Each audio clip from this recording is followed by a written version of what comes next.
Yo, what's going on, everybody? It's Robbie, and I'm back with another video. So this one today is going to be coming from the YouTube channel Matty Balls. It's going to be talking about the death of hype beast culture.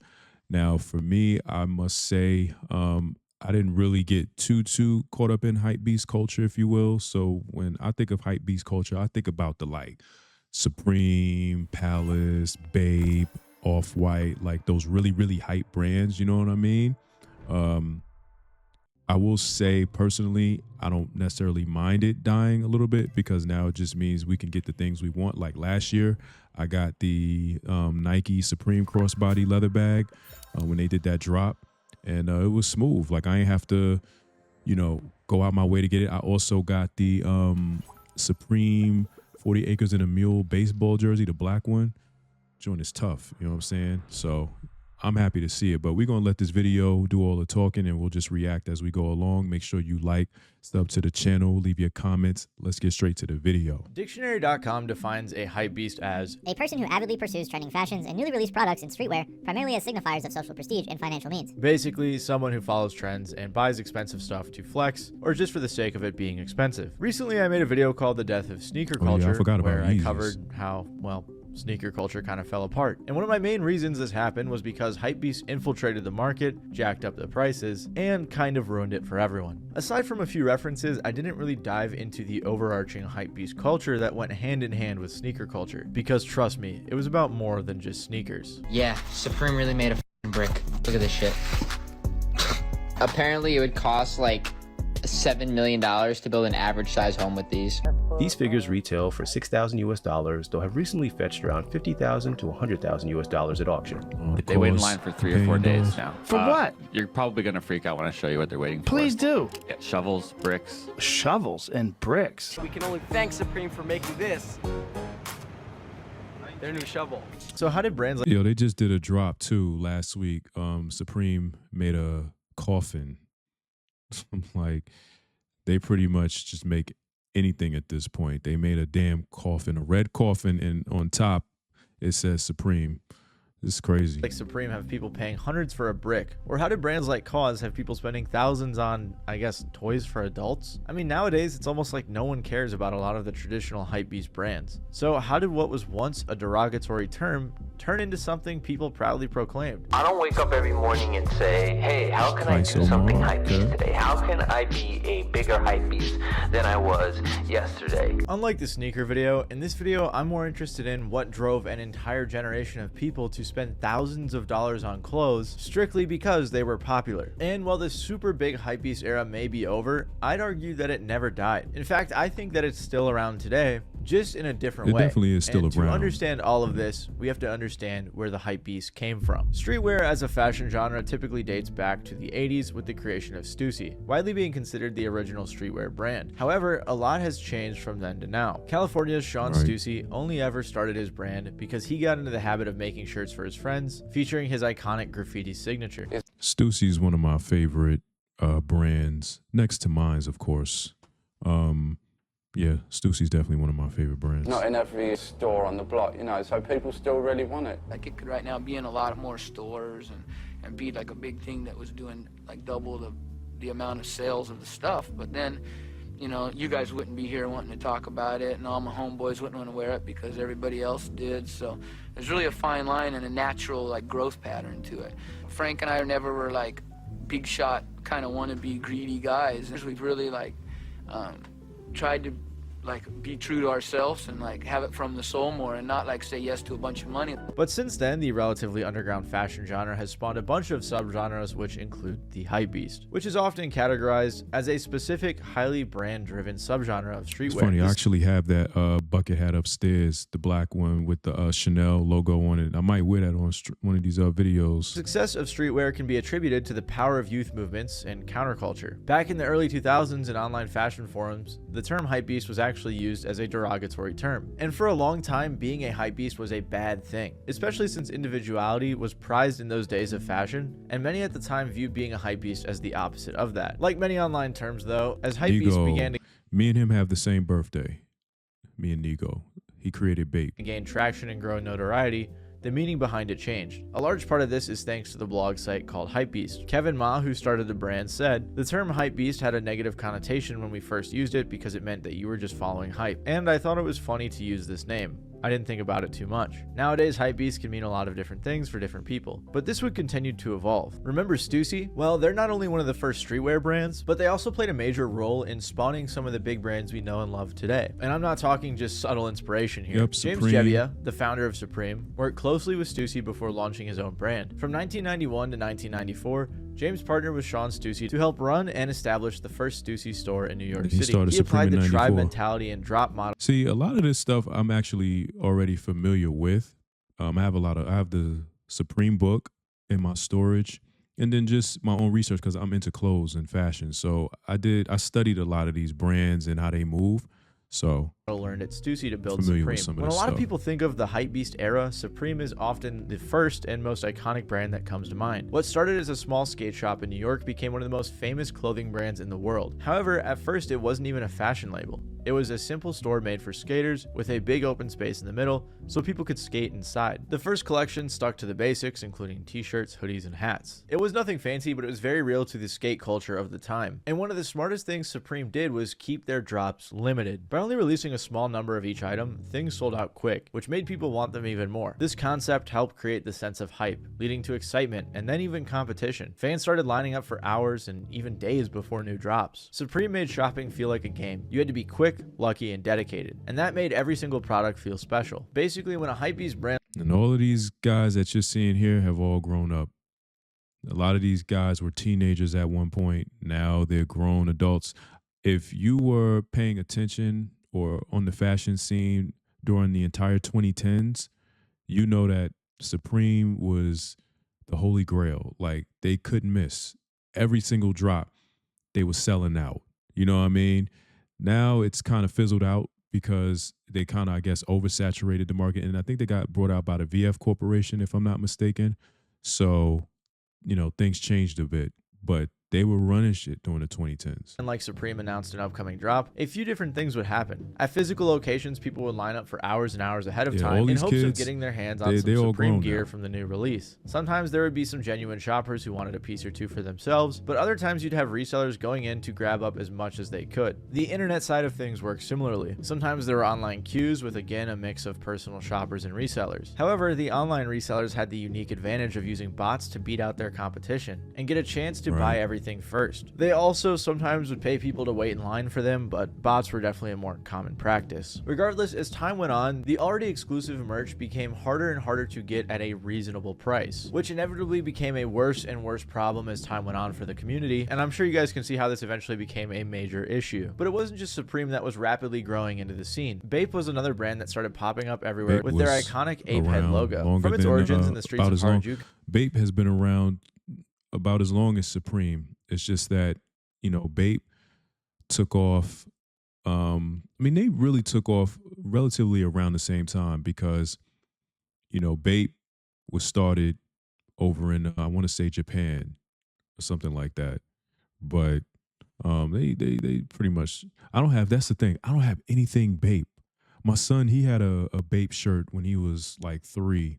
But I never had any Bape of my own. I need to get me something Bape. Japan, to its global reign in the realm of streetwear, Bape has been a very successful brand. Founded in 1993 by Nigo, Bape crafted a unique fusion of hip-hop and fashion that captivated Shibuya's youth long before it gained mainstream recognition. And as hypebeast culture continued to go mainstream, so did Bape. A cult following rapidly grew into a worldwide phenomenon devoured by hypebeast consumers across the globe, which was ironic because the acronym Bape, which stands for a bathing ape, offered a satirical twist on the famous Japanese idiom, a bathing ape in lukewarm water, mocking the privileged youth and their excessive consumption of high fashion. But regardless of its original meaning, Nigo went from making just 50 shirts a week, with only half of them selling, to becoming one of the biggest hypebeast brands, all in a remarkably short span of time, and also following the exclusivity model. A model which many other hype brands capitalized on, including Palace, Fear of God, and notably a bunch of Virgil Abloh stuff like Off-White. From streetwear to luxury. Yo, when that whole collection came out in 2017, the 10, it was phenomenal. As far as in the sneaker world, if you were there at the time when Virgil dropped those 10 different Nike silhouettes with everything inside out, especially these right here. Niggas went crazy for those. Them Prestos. Street fashion, Virgil pretty much reshaped the industry as a whole. He first developed a following while working as a creative assistant for Kanye, then later founded the high-end clothing brands Off-White and Pyrex Vision. He perfected what many streetwear and later on hypebeast brands strive for. Virgil had mastered the art of hype. A ton of the clothes he designed weren't always entirely different or outside of the box, especially to the untrained eye, yet he created a brand worth hundreds of millions in Off-White and was specifically chosen as the artistic director of Louis Vuitton's menswear line. His use of simplicity was genius and contributed heavily to what made parts of hypebeast fashion great, helping grow the genre to argue. See, I would imagine that this is the type of footage that Kai Cenat is looking at. He's studying those that came before him, you know what I'm saying, how they went about it. And he's, you know, wanting to show us his process, which again, I'm not mad at or anything like that. So arguably one of the biggest in the world. Fast forward to the mid to late 2010s and the term hypebeast wasn't negative anymore. If anything, some people viewed it more as a compliment. Companies like Supreme, Off-White, Bape, and others had a massive amount of popularity. Being labeled a hypebeast now meant that you were in possession of some of the most popular streetwear pieces. The transition is a reflection of the times, where owning as many hype pieces as you could gave you perceived cultural currency, which for some in the scene was all that mattered. And due to the size of the resale market at the time, owning a rare piece wasn't just a collectible, it was an investment. People weren't dressing in outfits they thought matched well or looked cool. They were putting things on that would add up to the highest total price tag. Canada Goose, Gore-Tex jacket, 1,000. Supreme Louis Vuitton, too much, like 10,000. I remember when that Louis Vuitton came out, that drop. That was another one that was in 2017, I remember. And niggas went crazy. I would say that was probably like when the brand hit its peak. When they did that Louis Vuitton drop, Supreme, that was when they peaked. And then from there, it kind of started to, I wouldn't say decline, but the hype was not there anymore like it is now. Like I'm on Supreme's app right now. Now, they still sell out. Don't get it twisted. Certain pieces be out of here. But, you know, they got long sleeves. Let me see. If you go to the accessories, yeah, that coffin I was talking about, sold out. Let's see. Banana belt, gone. They got a $398 toaster. Yo, Supreme know they be wildin'. These lighters are pretty dope, but they sold out. They're like clear see-through. Then, of course, you got your boxers and your socks. Those are always readily available, but yeah, a lot of the accessory pieces, they be gone. I know we just took a little break, but I was just wanting to see what they had going on here. Oh, these Spider-Man shirts. I didn't even know. Yeah, all these Spider-Man shirts sold out. Yeah, Supreme still sells out. Like the hype didn't really go anywhere. It just settled, you know what I'm saying, for the most part. OVO t-shirt, 100. Calabasas pants, 150. Off-White Jordans, got scammed, still 1,500. So that's my favorite fit. And, hold up. What's your parents do for a living? 800. Wait, why are you doing this accent? I just realized you were speaking like this. And this is where things started to get a little crazy. For the longest time, streetwear wasn't the mainstream style. That was until the hypebeasts came around, which are exactly what they sound like. People interested in certain brands just because there's a lot of hype surrounding them, only buying things following trends to appear cool or fashionable. And don't get me wrong, there was definitely some cool fashion that came from that era, but in general, there was definitely some major problems, especially considering that streetwear was originally made for the people and was now instead being made for the rich and the reseller. A massive part of the emergence and mainstreamification of the hypebeast style can be attributed to social media and the internet. Supreme began to get really popular. Then later on, during the hypebeast era's peak, you had every single SoundCloud rapper repping the brands, and then you also had the clout rappers too, you know, people like Lil Pump flexing everything. He had a Supreme bike, I think, or like a tricycle. On top of this, there's a bunch of influencers and creators that made being a hypebeast a major part of their own personal brand. For example, think about Rice Gum and like everyone else in FaZe who at the time would be seen in something Supreme, Bape, or Off-White, or just hypebeast merch in general. Nike collab, I think these are pretty expensive. 1,000. We are here in my closet and I have some explaining to do. As you guys all know, I live in like a $15 million house. All my my clothes keeps getting up. $800. I'll just start from top to bottom. Yeezy Red Octobers, Fragment 1, Off-White Nike. White Yeezys that are actually dirty because I actually wear them. Yeezys, more Yeezys, more Yeezys, more Yeezys. Off-White Air Maxes, and more Yeezys. Even FaZe Adapt had his car wrapped in an off-white branding. And there was even more direct people like Supreme Patty, who honestly might not have been the best representative for the brand, but regardless, he made it a part of his name and even tattooed it on his stomach.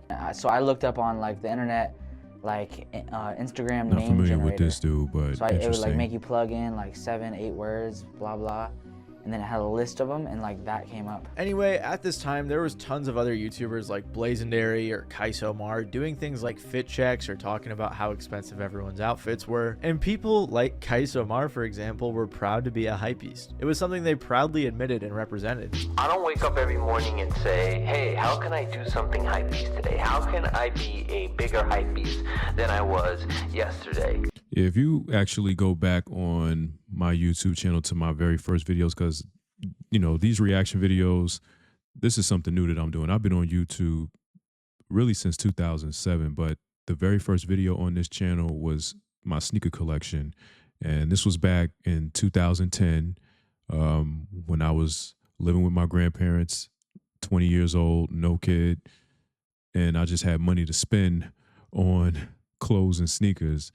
And so I was making YouTube videos, you know, on different shoe drops and stuff like that. So I too was kind of caught up in that whole hype movement to an extent in the sneaker world, though, not so much clothes. But, you know, guys like Kaisomar, Bullet RC, Tony D2 Wild, Mike Rich, these are all, you know, sneakerheads that I follow because, again, I was doing sneaker videos and I still buy sneakers. It's just not en masse like I used to because I'm older now and I have a son. I have other responsibilities, you know what I'm saying? But, yeah, that's crazy. I'm trying to think. I'm looking at that sneaker wall. I don't have any of those. I do got the Space Jams, but the 09 Space Jams. I think those are the ones with the 45 on them. I'm waiting. I'm getting me the next Space Jams when they drop. It's just the perfect word to sum up how I like to buy things, like the type of stuff I like to buy things. Like, this is the perfect word. It just works. But I feel like it's time to move on. I feel like the hypebeast era is, it sounds weird, but it's not cool anymore. Also, I forgot to mention him in the sneaker video, but Brad Hall was the best sneaker / hype YouTuber there was. And I don't know what he's up to nowadays, but I hope he's doing well. I don't think that it's not cool anymore. It's just that we're getting older now. Like us millennials and that early Gen Z group. I mean, we're getting older. You know what I'm saying? You got the early millennials, the early Gen Z, they're, you know, pushing 30. Us late 80s, early 90s millennials, a lot of us are, you know, pushing 40. So, yeah, it's just our priorities have changed, man. You know, hype beast thing is, you know, it's a young man, kids, teenage thing at this point. You know, we're past that now. We on to other things.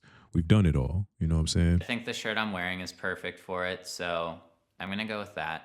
So that's my perfect outfit. I hope to see a lot of other people wearing exactly this. Yo, him and that dude that be doing like the food, eating the food. It's a really good look. Bugging me out. But hypebeast fashion wasn't limited to just musicians or influencers. Pretty much everyone that could get their hands on it was wearing it. And all this big name representation led to a ton of momentum in the culture. Supreme started collaborating with other big brands like Nike, North Face, Louis Vuitton, and even Oreo for some reason. These connections and others like them helped expand Supreme and the entire hypebeast genre into the mainstream. Instead of being a niche subculture in the skating community, hypebeast brands were seemingly everywhere. And this is when hypebeast fashion as a genre...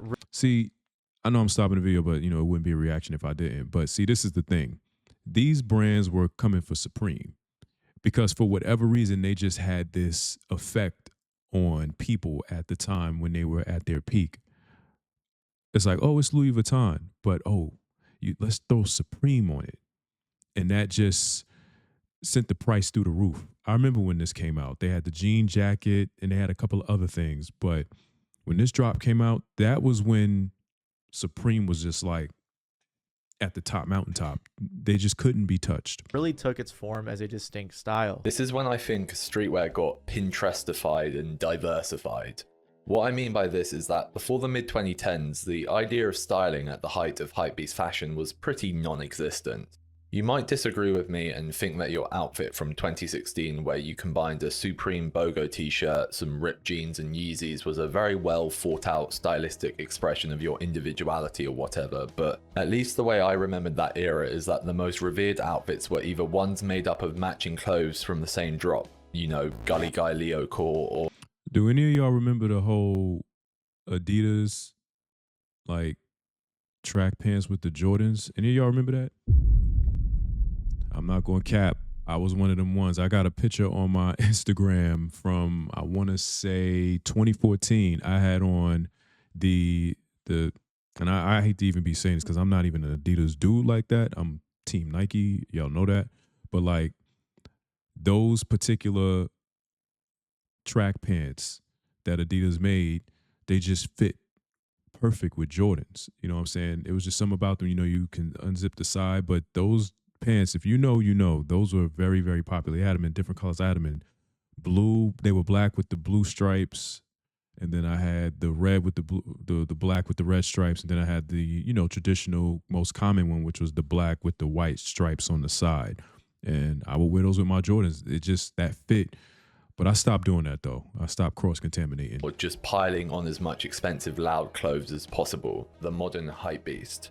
By definition, hypebeast as a term doesn't directly refer to this particular style or era of fashion, and in fact, it basically means someone who buys into a lot of trends and usually uses this to flaunt their wealth or status. I'm sure you can see why that's a little problematic for the fashion community. The Oreo collab was a sign of how ridiculous things were getting. Yeah, like I said stupid. in the intro, people were buying stupid. bricks, toys, even shovels, and I bet they didn't even use them for yard work. And you also had everyone buying those clout goggles. Like, this fashion trend got pretty ridiculous. Some stuff from Kith Streets, like the milk bottle, the cereal, the napkins, all that cool stuff. And then down here is my Coca-Cola Bape Frisbee. Over here is my little Bape. I do have a Kith cereal sneaker box. I got that in 2017 when I went back home to New York to take a transit exam. And I was like, you know what, let me stop in Kith. And I had me some cereal. I had got some pendants that you put on your jacket. It was a dope experience. That was at the store on East Houston. I don't know if it's still there, but I went to that store and it was dope, man. I think I was on video chat with my child's mother or something like that. Or I went live. I went live on Facebook, and at that time I was with my child's mother, and yeah, I was just showing her the, you know, the whole aesthetic and everything. It was cool. It was a cool vibe when I went there. Bape Play mini figurine with a Palace hat. Some more Palace accessories. I actually don't really mess with Palace like maybe a lot of people think I would. Accessories were one of the main ways people like me who didn't have any money could participate. Like, maybe I couldn't afford a $1,000 Supreme shirt, but I could maybe squeeze out $100 for a Supreme headband. And people were buying these overpriced things like a bag of cereal from Kith just to have an item with a popular brand's name on it. To a degree, I think I understand why people were acting this way. I was like 15 at the time, and I wanted these cool hype items like anyone else did. I was pretty easily influenced by what everyone around me was doing, and for a couple of years I really wanted to look like my favorite artists or influencers or whoever else. Honestly, I think I still have a Bape headband somewhere too. Regardless, what I'm getting at here is I think this trend was in general driven by a lot of young people just looking to fit in. Young people who didn't know they could go to a thrift store and find a really cool fit for under $50. People that didn't understand that brands don't matter unless you personally really like that brand, until they inevitably grew up and learned these things. I remember the first time I went thrift shopping and I realized, what am I doing looking at these, you know, $1,000 Hanes shirts? It's ridiculous. In 2018, a Redditor named Sphinx posed the question, is being a hypebeast actually so bad? Another named Scourge responded saying, if you're waiting in line and pay outrageous prices for things that brands tell you that you need to have in order to stay relevant while actually having no personal style of your own, then yes, I'd say it's a bad thing. In response, Sphinx said, yeah, that's my point. It's a derogatory term. So if the nature of streetwear is to not give a fuck and wear whatever you want, then what's wrong with being a hypebeast? And then Scourge made a great point saying, the nature of streetwear isn't to not give a fuck about what you wear, It's about counterculture and being creative about what you wear, rather than adhering to a MFA uniform, which all flies in the face of worshiping a brand just so you can show off hype clothes. This back and forth really explains the mindset that a lot of hypebeasts had and the mindset that a lot of anti-hypebeasts had. For example, remember the original meaning of BAPE that I mentioned earlier, which mocks the privileged youth and their excessive consumption of high fashion? Well, this may not apply 100% to every streetwear / hypebeast brand. In general, I think it encompasses the counterculture vibes that a ton of these brands were built on. And it's hard to be counterculture when you've now become the mainstream culture. But it's not like becoming popular in itself ruined the booming fashion subgenre. If anything, that statement at surface level couldn't be further from the truth. However, it's the newer members of the community that really ended up being the ones that hurt it. A lot of young people in particular got into hypebeast fashion, not for the fashion part, but for the hypebeast part. They didn't care about what styles actually looked good, they just cared about how much their fit cost. It is undisputed that the younger generation is generally more prone to impulsive decisions and swings of emotions than the older population. Hypebeast brands like Supreme exploits this specific characteristic of the audience to ramp up their sales. This caused a lot of issues like terrible fits, scarcity beyond its original intention, and of course,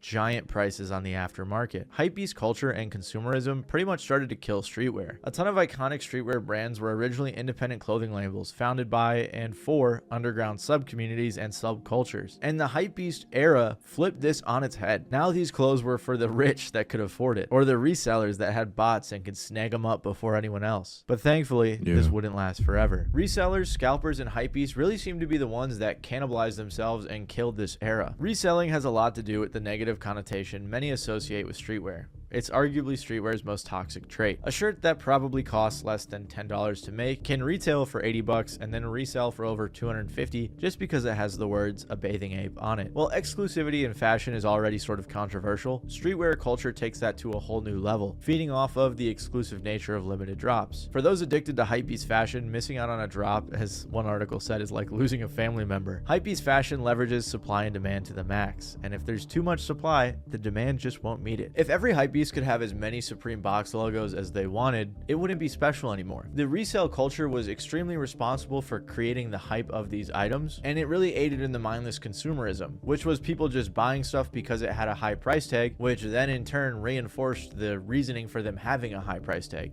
If you know what I mean. It's like Ouroboros, which really sucks for someone with a genuine interest in a product or even just the brand's message, since they'll... Yeah, me personally, I kind of avoided getting caught up in the whole but it's a lot of stuff that Supreme dropped during the 2010s that I would have liked to have gotten. You know, I was in my 20s back then, and I didn't, for the most part, I didn't have no kids, so my money was my money for the most part. But I just really wasn't willing to go through what they would have wanted me to try to get it. You know, having to buy a bot software in order to buy stuff. Like it was just, I forgot, there was one bot software that you could buy, but you have to catch it when it was on sale, and it wasn't cheap neither. It was expensive. Be unable to get what they want at a fair price, all because someone who's only looking to turn a profit has already beaten them to buying it. As a result, pieces cost an insane amount of money that so many people who want to be a part of the culture just don't have. And for many of those who can't afford it or don't care about the purpose of streetwear, instead of valuing a clothing item by how it looks or how they can style it, it's valued solely by how rare it is, or especially how much it costs. In sneakers, this was always a thing, looking for that rare version no one else had. But at least in the beginning, it wasn't about spending more money, it was about knowing your shit, about having connections, about digging through old sporting goods stores. Another piece of the puzzle is the fact that Supreme in particular was purchased by VF Corp in 2020. Yeah, see, I told y'all, man, I be knowing my stuff. I said that earlier, VF Corporation. See, I be knowing, and I didn't look at this video ahead of time. I know what's going on. Be part of the death of the hypebeast culture to this acquisition. Yeah, they opened a lot more stores after this acquisition, and they just oversaturated the market. They just made themselves too readily available. You know what I mean? And so that kind of killed the hype. Now, again, this isn't to say that Supreme still doesn't hold its popularity in fashion, because as I just mentioned, when you go on their app, a lot of this stuff is sold out. A lot of it, and it really just depends. It really just depends on the drop. You know what I'm saying? Like them Spider-Man t-shirts, out of here. You know what I'm saying? That coffin, out of here. The lighters, out of here. So, yeah.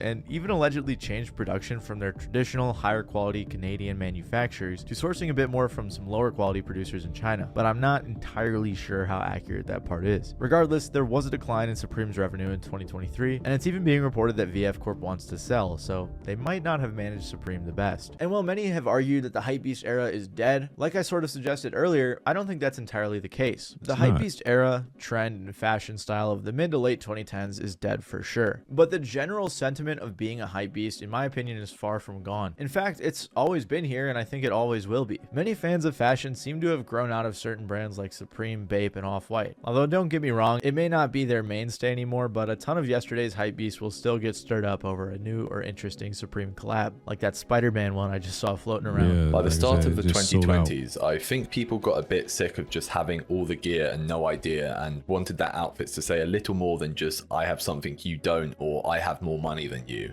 This is around the time I think hypebeasts started to diversify into different areas of fashion. Some people switched out the Bape hoodies for Stussy 8-ball fleeces and started to favor Birkenstock Bostons over Yeezys, and essentially began TikTok micro trend hopping. But now at least there was some fashion moves and waves, you know what I'm saying? That's all. Attempt to style an outfit, even if it was just the sandwich method or exclusively wearing earth tones. However, nowadays, it seems popular streetwear fashion has shifted away from super flamboyant colors to more minimalistic and neutral tones. And a big thanks for that goes to Kanye, amongst others, like Cardi, who have popularized the Rick Owens and Chrome Hearts almost modern gothic type style. These are kind of what you could call today's hypebeast brands. Obviously, though, it's a significantly different industry around it. Chris Black, a brand consultant and co-host of the podcast How Long Gone, says, "I think that streetwear being a relatively affordable way to participate in consumerism as a young person is kind of what will keep it alive." He added on explaining that the community, well, different from the hypebeast era, continues to rally shoppers. That sense of belonging guarantees that brands like Supreme and other newcomers like Fear of God Essentials will continue to succeed regardless of the era that we're in. I mean, even Labubus could be considered a hypebeast item since everyone was buying them pretty much just because they were popular. The hype beast in its truest sense will never die, as there will always be people who want to dress like, look like, and flex like everyone else on the internet. A lot of people force it instead of just being themselves, and that's just the way life goes. If you're curious what happened to the sneaker industry in specific, and a few of the attributes that aided in killing hypebeast culture a little more in depth than I went in this video, make sure to click the video that's on screen right now. All right, that's going to be the end of the video. It's a pretty good video. I might catch that other one about the death of sneaker culture because that might be a pretty interesting. But what I'll say in closing is that hypebeast thing now is just moving in spurts. It's going to be in small, quick bursts. You know what I'm saying? Like he said, Labubu. It was popular for a minute. It was the talk of the town. Now you don't hear nothing about it. What's another one? Quarter zips. Everybody was walking around, quarter zips, doing videos and stuff like that. Now you don't hear about them. I did manage to buy me 2 Nike quarter zips. But yeah, that's basically how hype beasting is going to be treated now. It's going to come in quick spurts, and then we're going to be on to something else. Right now in fashion, everything seems to be like oversized, thrifting, stuff like that, you know. People my age, we're not necessarily out here on lines anymore like that. Maybe just a few of us, but not many. You know what I'm saying? You got to think about the state of the economy. People just don't have money for that. And people are wanting to they're more responsible with their money, or at least they're trying to be more responsible with their money. So it's going to be quite interesting to see how these brands are going to get a resurge in the hype beast market, or just in sales, like getting that youth involved and wanting to be out here waiting on lines and buying this stuff that's overpriced, because you'll be hard pressed to get any millennials or early Gen Z to be on that trend, because our priorities have just changed. We on to other things. You know, we trying to travel the world. We're more so trying to be minimalists at this point. You know what I'm saying? But y'all get down in the comments. Y'all let me know what y'all think. I'll be sure to link this video in case y'all want to go check out some more of their videos. Give him some support. If you made it this far into my video, like I always tell y'all, it means a lot to me that y'all be watching my videos. I do put a lot into them.